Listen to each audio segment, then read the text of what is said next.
Today our topic is Unit 8, Force, Work and Energy. As you know that force is any push or pull.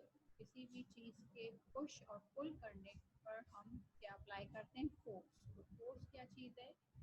Push and pull is for force. It means you apply force to any object and you push or pull the object.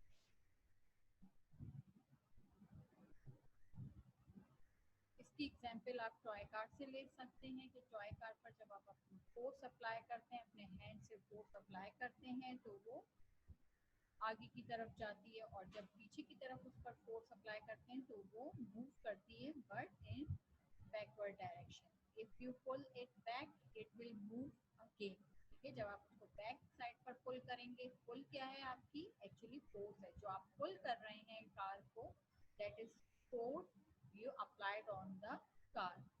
की वजह से वो move करती है और आगे से पीछे की तरफ मूव करती है. That is force in action, यानी कि वो एक्शन जो जिसकी वजह से फोर्स डेवलप हुई. Motion is movement. मोशन का मतलब क्या है? Movement.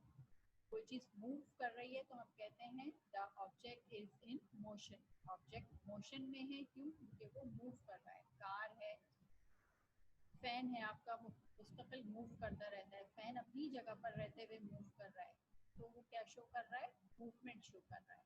Movement it is caused by force. Movement किसकी वजह से होती है किसी भी ऑब्जेक्ट में? It is because of force.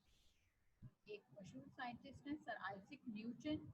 उन्होंने इसके ऊपर काफ़ी रिसर्च करी. उनका काफ़ी काम है मोशन के ऊपर या मूवमेंट पर. उन्होंने डिफरेंट ऑब्जेक्ट्स और बॉडीज़ को स्टडी किया, उनकी मोशन को स्टडी किया और उसके हिसाब से उन्होंने कुछ अपने पॉइंट बताए या अपनी थ्योरी पेश करी. ठीक है, कुछ पॉइंट्स उन्होंने बताए.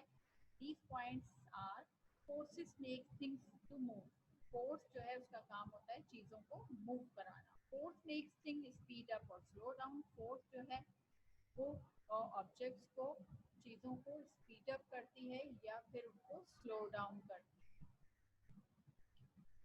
The stronger the force the faster the speed. जितनी ज़्यादा फोर्स ज़्यादा होती है उतनी ही मूव जो स्पीड है किसी भी ऑब्जेक्ट की वो होती है. यानी कि जितनी ज़्यादा फोर्स अप्लाई करी जाएगी उतनी ही ज़्यादा ऑब्जेक्ट जो है वो उसकी स्पीड भी बढ़ जाएगी.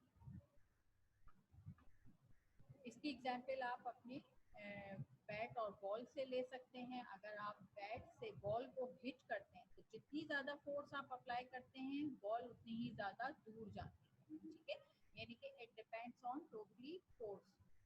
ऑब्जेक्ट के जो मूवमेंट है वो किस पे डिपेंड कर रही है?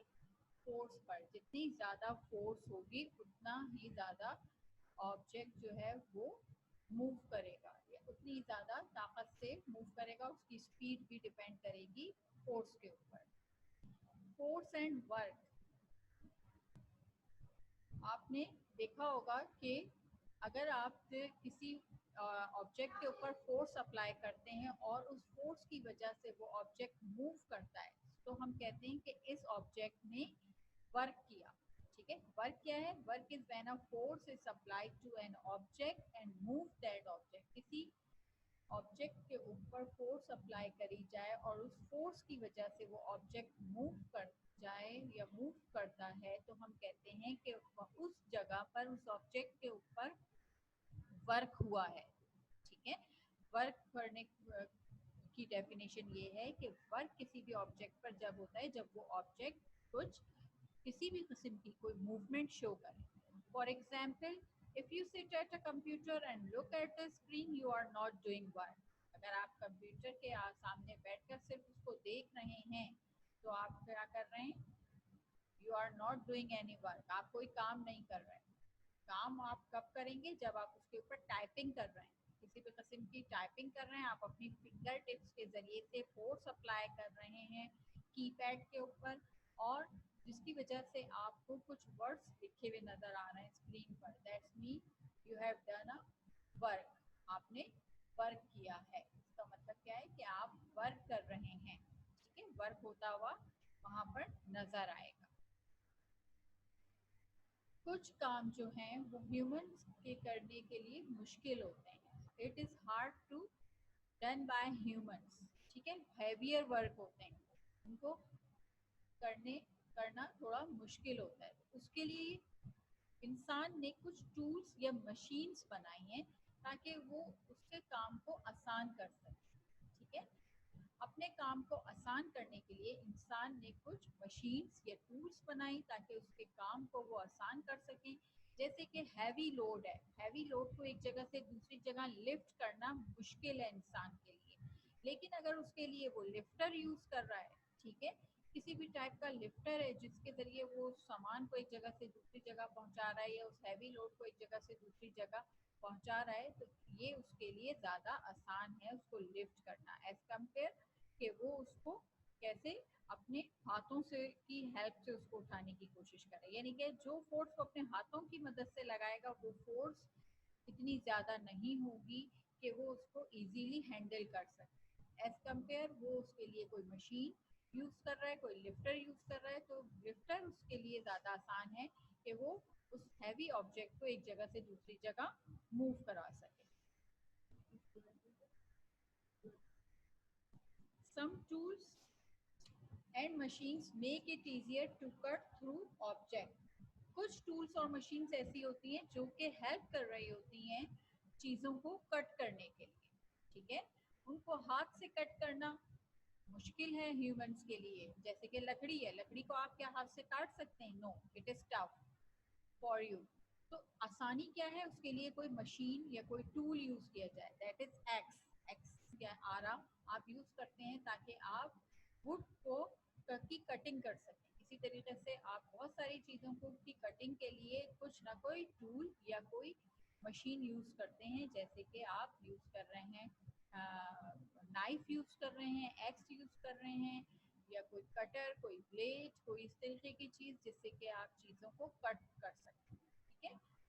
Some tools and machines make it easier to do several tasks at once। कुछ मशीन्स ऐसी होती हैं जो एक साथ कई काम अंजाम दे रही होती हैं, कई टास्क आपको एक टाइम पर करके दे रही होती हैं। जैसे कि कंप्यूटर एक मल्टीटास्क मशीन है, ठीक है, जिससे आप एक ही वक्त में कई काम ले सकते हैं। तो आप अपने इर्द गिर्द देखें, आपको बहुत सारे टूल्स नजर आएंगे जो कि आप डेली लाइफ में यूज कर रहे होंगे।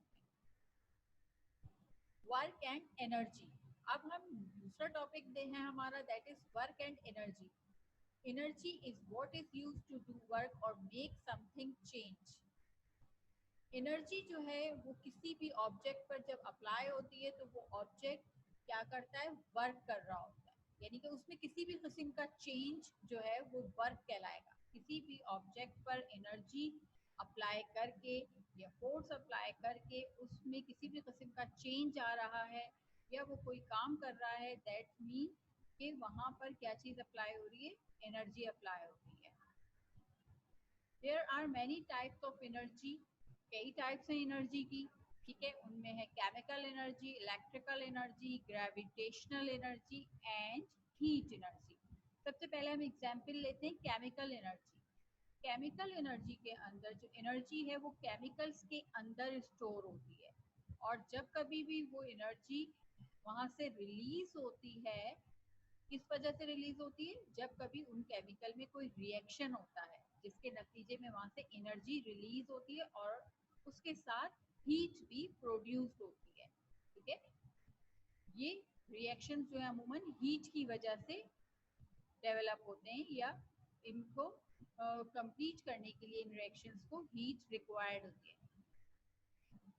इसकी एग्जाम्पल मैच स्टिक है। मैच स्टिक अगर आप देखें, घर में सबके किचन के अंदर मैच स्टिक मौजूद होती है जो कि अमूमन स्टोव जलाने के लिए यूज करी जा रही होती है, ठीक है।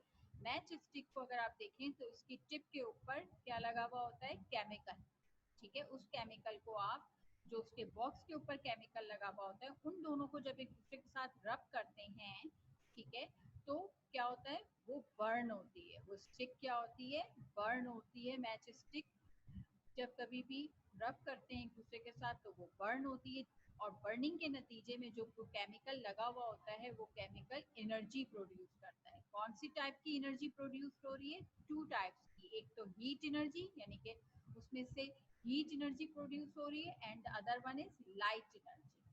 ठीक है। आप देखते हैं कि जब आप माचिस की तीली जलाते हैं, मैच स्टिक जलाते हैं, बर्न करते हैं, तो उसके ऊपर जो केमिकल लगा होता है वो केमिकल बर्न होकर एनर्जी प्रोड्यूस करता है। टू टाइप्स की, एक हीट एनर्जी प्रोड्यूस करता है और दूसरी लाइट एनर्जी प्रोड्यूस करता है।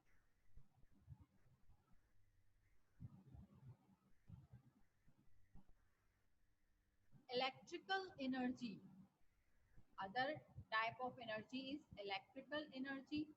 और इलेक्ट्रिकल एनर्जी जो है उसकी वजह से जो ऑब्जेक्ट है के अंदर या तो मूवमेंट डेवलप हो सकती है, या लाइट या हीट, बहुत सारी चीज़ों जो हैं वो उसके अंदर आ सकती हैं, या बहुत सारी कंडीशन एक साथ हो सकता है, सारी चीज़ें एक साथ भी किसी ऑब्जेक्ट के अंदर मौजूद हों, या कोई एक कंडीशन उसके अंदर मौजूद हो। किसकी वजह से? Electrical energy. इलेक्ट्रिकल जैसे कि नाम से जाहिर है कि इसके लिए इलेक्ट्रिसिटी की सप्लाई ज़रूरी है।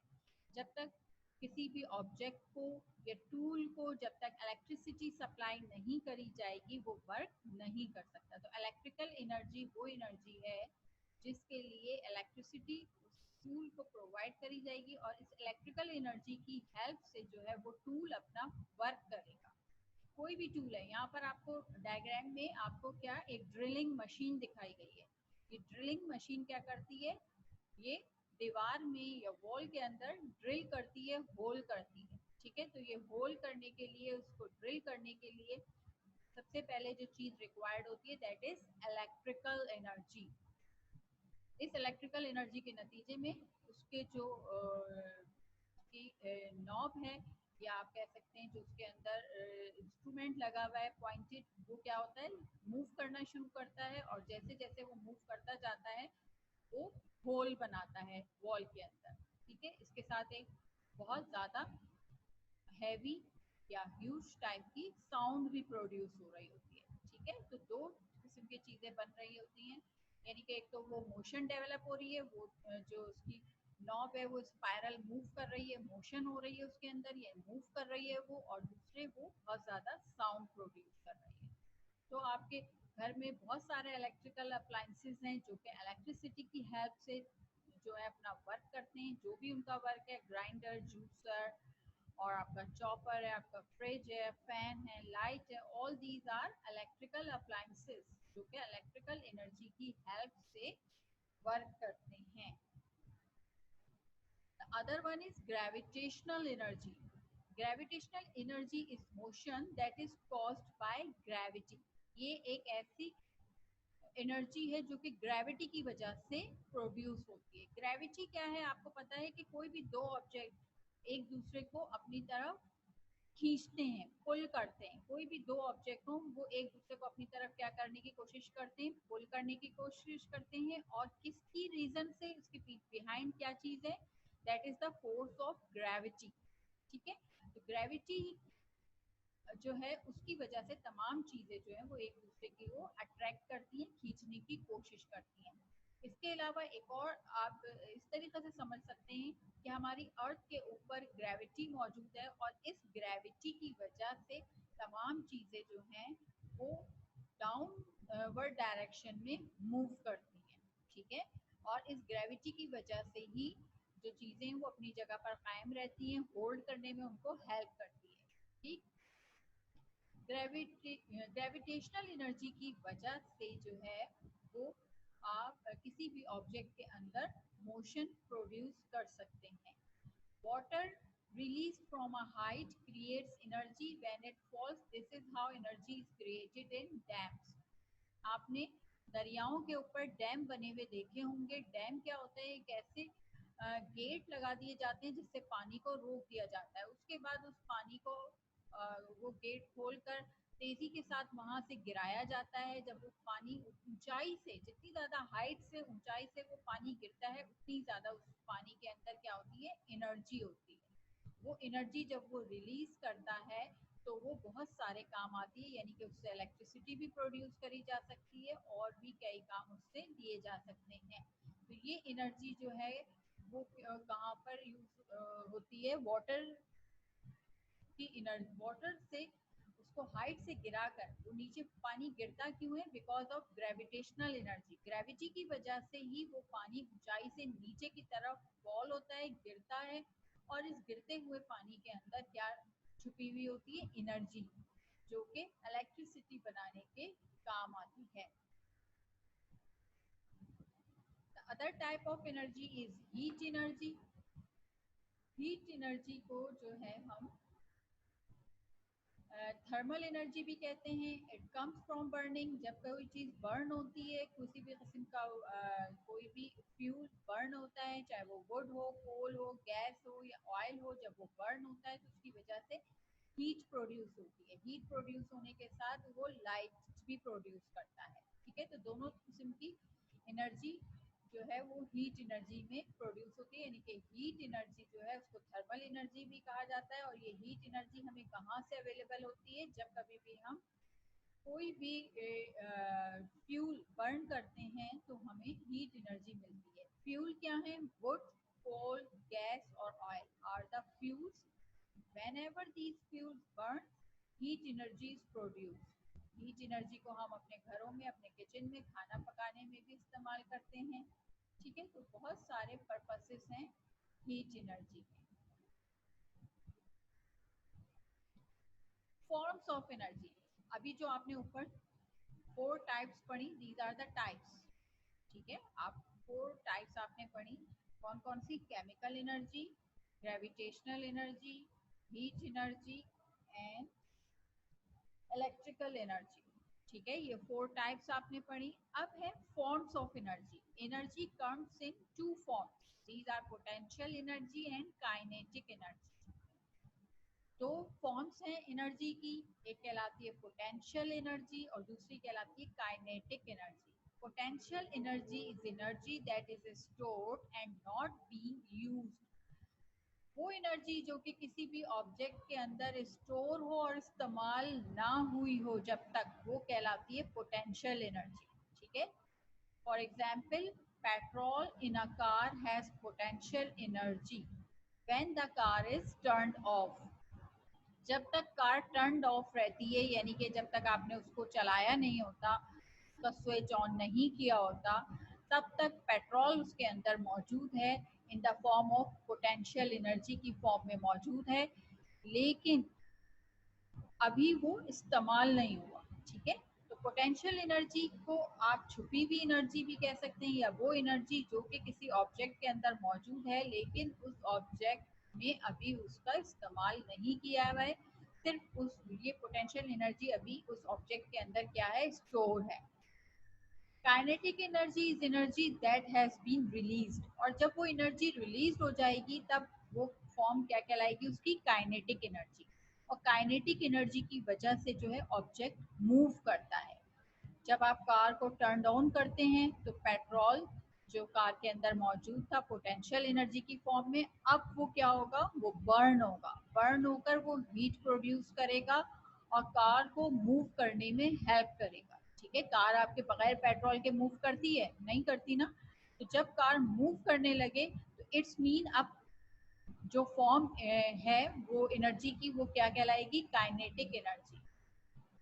Now the form is called kinetic energy, जिसकी हेल्प से कार जो है वो मूव कर सकती है।